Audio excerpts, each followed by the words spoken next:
আমি কখনোই কাউকে থেকে যেতে বাধ্য করি না, কারণ যার সাথে আমাদের যতটুকু পথ চলা লেখা আছে সে ততটুকুই আমাদের সাথে হাঁটবে। চলতি পথে আমাদের সঙ্গ অনেকেই দিবে, কিন্তু প্রত্যেকেই তারা তাদের গন্তব্যস্থলে থেমে যাবে, কারণ সবার গন্তব্য আর এক না। প্রত্যেকটা মানুষের ভিন্ন গন্তব্যস্থল রয়েছে। সবাই চাইবে নিজ গন্তব্যে পৌঁছে থেমে যাওয়ার জন্য।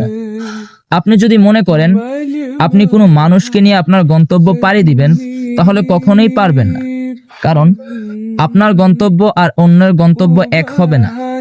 আপনি শুরু থেকে শেষ পর্যন্ত শুধু আপনার রবকেই পাশে পাবেন। ওনাকে নিয়েই আপনি আপনার গন্তব্য পাড়ি দিতে হবে। কোনো মানুষের আশায় যদি বসে থাকেন, তাহলে সেটা বসে থাকাই হবে, গন্তব্য আর কখনো পাড়ি দেওয়া হবে না।